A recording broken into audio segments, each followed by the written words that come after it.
درود پاک کب کب کہاں کہاں اور کیسے کیسے کام آتا ہے۔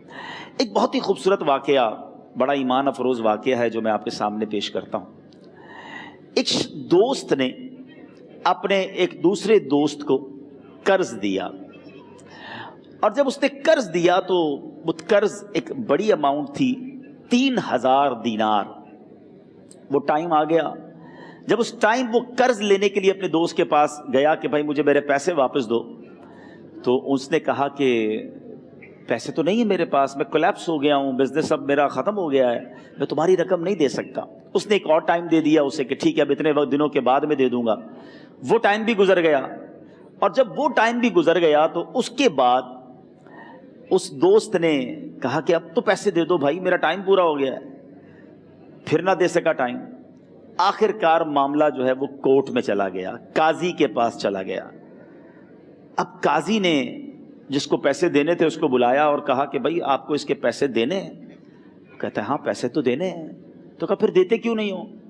کہا پیسے ہیں ہی نہیں، کاروبار ہی ختم ہو گیا ہے، قرضہ تو لیا تھا، اب میرے پاس بچا ہی کچھ نہیں ہے۔ تو کہا اچھا اب یہ بتاؤ کہ کب دو گے، کیسے دو گے؟ اس نے کہا بس میرے پاس پیسے ہی نہیں ہیں۔ تو کہا اب تمہارے پاس 30 دن کا ٹائم ہے، 30 ڈیز میں یا تو اس کے پیسے لوٹا دو یا 30 دن کے بعد تمہیں قید کر دیا جائے گا۔ یہ شخص اب گھر آیا، پیسے تو تھے نہیں، مگر شاید علماء نے لکھا کتابوں میں، یہ واقعہ کئی بڑی بڑی کتابوں میں لکھا اور درود پاک کے فضائل کی بڑی بڑی کتابوں میں لکھا، اور اس شخص نے سوچا کہ اس نے ایک حدیث پاک پڑھی ہوئی تھی کہ جس میں نبی پاک علیہ الصلوۃ والسلام نے فرمایا ہے، جس کا مضمون ہے کہ جو شخص پریشان ہو، مصیبت زدہ ہو، اسے چاہیے کہ مجھ پر کثرت سے درود پاک پڑھے، کیونکہ درود پڑھنا مصیبتوں اور پریشانیوں کو لے جاتا ہے۔ اب اس عاشق رسول نے سوچا اور تو کچھ ہے نہیں، اب میں درود پاک پڑھنا شروع کرتا ہوں۔ صبح سے لے کر شام تک وہ درود پاک پڑھنے لگ گیا۔ 27 دن گزر گئے، only 3 days left، 3 دن باقی تھے قاضی کے پاس جانے میں۔ 27 دن گزر گئے درود پڑھتے پڑھتے۔ جب 28ویں رات آئی تو آنکھیں تو بند ہوئیں، مگر خواب میں اسے ایک آواز آئی، گھبراؤ نہیں، تمہارا قرضہ ادا کر دیا جائے گا، تمہارا مسئلہ سالو ہو جائے گا۔ صبح اٹھتا ہے، درود پاک پڑھ رہا ہے، مگر کہتا ہے یہ آواز سے تو مسئلہ حل نہیں ہوگا، پیغام کیا ہے اسے سمجھ نہ آیا۔ 28واں دن گزر گیا، 29ویں رات آ گئی، مگر اب آنکھیں بند ہوئیں اور قسمت جاگ اٹھی۔ نبی پاک صاحب لولاک صلی اللہ تعالیٰ علیہ وسلم خواب میں تشریف لائے، اور پیارے آقا صلی اللہ تعالیٰ علیہ وسلم نے فرمایا گھبراؤ نہیں، علی بن عیسیٰ وزیر کے پاس جاؤ، وہ تمہارا قرضہ ادا کر دے گا۔ اب یہ عاشق رسول صبح اٹھا تو ویری فریش، حشاش بشاش کہ اب تو کام ہو گیا، نبی پاک نے خواب میں آ کر بشارت دی ہے۔ مگر پھر ذہن میں سوال آیا کہ علی بن عیسیٰ کے پاس جاؤں گا تو ثبوت کیا ہے، پروف کیا ہوگا؟ میں جا کر اس کو کہوں گا کہ میرا قرضہ دے دو تو ایسے تو قرضہ نہیں دے دینا، اور میں نے اس کو کہا کہ مجھے نبی پاک نے خواب میں کہا ہے، اور اس نے اگر مجھ سے کوئی نشانی مانگی تو میں نشانی کیا دوں گا؟ آخری دن تھا، 29واں دن تھا، وہ بھی درود پڑھتے پڑھتے گزر گیا۔ 30th نائٹ آ گئی، صبح وہ دن ہے جب عدالت میں جانا ہے۔ اب اس رات پھر نبی پاک علیہ الصلوۃ والسلام خواب میں تشریف لائے، اور آقا علیہ الصلوۃ والسلام نے فرمایا کہ علی بن عیسیٰ وزیر کے پاس جاؤ، وہ تمہارا قرض ادا کر دے گا۔ کہ حضور چلا تو جاؤں گا، لیکن اگر وزیر نے مجھ سے کوئی نشانی طلب کی تو میں کیا جواب دوں گا؟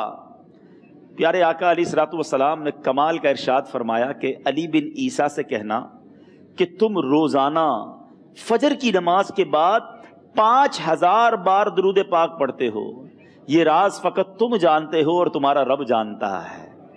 اب یہ جب صبح اٹھا تو ایک نشانی بھی مل چکی تھی۔ عدالت میں جانے سے پہلے وزیر کے دربار میں پہنچ گیا، اسے یہ ڈر تھا کہ آج پیسے نہ لوٹائے تو سزا ہو سکتی ہے۔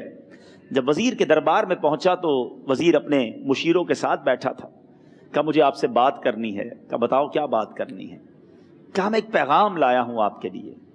اچھا کس کا پیغام لائے ہو؟ کہا میں نبی پاک جناب محمد مصطفیٰ صلی اللہ تعالیٰ علیہ وسلم کا پیغام لایا ہوں۔ وہ عاشق رسول وزیر تھا، کہتا بتاؤ میرے آقا نے کیا پیغام دیا ہے؟ کہا حضور میں 3000 دینار کا مقروض ہوں، آج آخری دن ہے اور میرے آقا نے مجھے بشارت دی ہے کہ آپ سے کہوں کہ آپ میرا قرض ادا کر دیجئے۔ علی بن عیسیٰ کہتا ہے کوئی ثبوت ہے آپ کے پاس؟ ہے کوئی دلیل بھی ہے آپ کے پاس؟ میں کیسے مان لوں کہ آپ کو نبی پاک علیہ الصلوۃ والسلام نے بھیجا ہے؟ عاشق رسول کہتا ہے خالی ہاتھ نہیں آیا، میرے آقا نے مجھے دلیل بھی عطا فرمائی ہے، مجھے ایک ایویڈنس بھی دیا ہے، اور پروف یہ ہے حضور کہ آپ روزانہ صبح فجر کی نماز کے بعد نبی پاک صلی اللہ تعالی علیہ وسلم کی بارگاہ میں درود و سلام کا نذرانہ پیش کرتے ہیں۔ جب تک 5000 کا عدد پورا نہیں ہوتا آپ اس وقت تک کسی اور سے بات نہیں کرتے، اور اے وزیر صاحب یہ راز صرف آپ کو پتا ہے اور آپ کا رب جانتا ہے۔ اللہ اکبر! وہ وزیر تو جس کو کہے نا جھوم اٹھا، ایسا عاشق رسول وزیر تھا جو روزانہ صبح 5000 درود پڑھتا ہو، اس کی تو عید ہو گئی نا۔ وہ کہتا ہے مرحبا یا رسول اللہ، میرے آقا نے میرے درود قبول کر لیے، اس سے بڑھ کر میرے لیے سعادت کیا ہوگی۔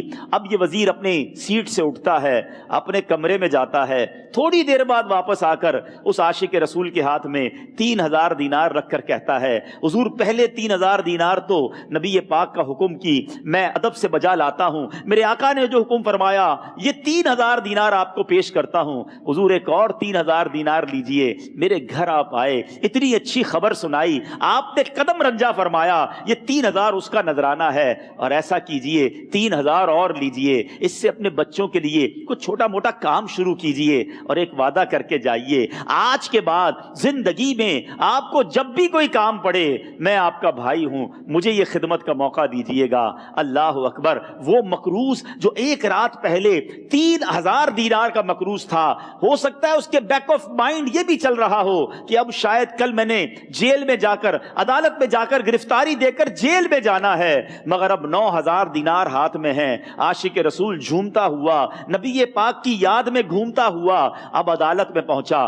عدالت میں everybody expecting over there کہ آج اس نے آنا ہے اور آ کر کہنا یہی ہے کہ پیسے تو نہیں ہیں، گرفتار کر لو، مگر جا کر اس عاشق رسول نے 3000 دینار جج صاحب کے ہاتھ میں رکھ دیے۔ قاضی کہتا ہے پہلے تو یہ بتاؤ پیسے آئے کدھر سے؟ تم تو کہتے تھے غریب ہوں، تم تو کہتے تھے کاروبار نہیں ہے، ایک مہینے میں اتنی بڑی رقم کا انتظام کیسے ہو گیا؟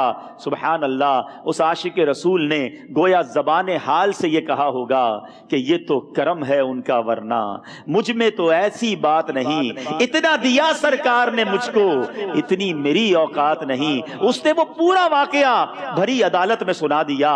اللہ اکبر! میرے پیارے اسلامی بھائیوں ذرا سوچو پہلے زمانے میں کیسے عاشقان رسول ہوا کرتے تھے، وہ جج، وہ قاضی بھی کیسا سرکار علیہ الصلوۃ والسلام کا عاشق تھا۔ اپنی سیٹ سے اٹھتا ہے، بھرے دربار میں، بھری عدالت میں، وہ اپنے چیمبر میں، اپنے کمرے میں جاتا ہے، اور تھوڑی دیر بعد واپس آ کر اس کے ہاتھ میں بھی 3000 دینار ہیں، اور وہ 3000 دینار جو ہے وہ اس عاشق رسول کے ہاتھ میں رکھتا ہے کہ سارا ثواب علی بن عیسیٰ کیسے لے جائے، میں بھی تو نبی پاک کا غلام ہوں، میں تمہارا قرضہ میں ادا کرتا ہوں۔ اچھا، اب ایک اور عجیب سینیریو یہ بن گیا کہ جس نے کیس کیا تھا، جس نے دعویٰ کیا تھا، وہ بھی یہ سارا منظر دیکھ رہا تھا۔ کہتا ہے جج صاحب ذرا رکیے، میں بھی اپنے آقا کا امتی ہوں، اور ایک کام کیجئے، قلم کاغذ منگوائیے، اس عاشق رسول کا قرضہ ہی میں معاف کر دیتا ہوں۔ اچھا، اب عاشق رسول نے وہ واپس 3000 دینار جو جج صاحب نے دیے تھے وہ واپس جج صاحب کو دیے کہ حضور یہ پیسے آپ ہی رکھ لیں، قرضہ ہی معاف ہو گیا، اب آپ کے پیسے کا میں نے کیا کرنا ہے؟ جج صاحب کہتے ہیں جو پیسے نبی پاک کے نام پر نکالے ہیں اب مجھے واپس نہیں چاہیے، یہ بھی تم اپنے ساتھ لے جاؤ۔ اللہ اکبر! میرے میٹھے اسلامی بھائیوں، وہ عاشق رسول ایک رات پہلے 3000 دینار کا مقروض ہے، اب 12000 دینار لے کر گھر کو واپس جا رہا ہے۔ اس ایک واقعے کے اندر جو ہم سب کے لیے درس ہے، جو ہم سب کے لیے پیغام ہے، شاعر لکھتے ہیں نا، دکھوں نے تم کو جو گھیرا ہو تو درود پڑھو،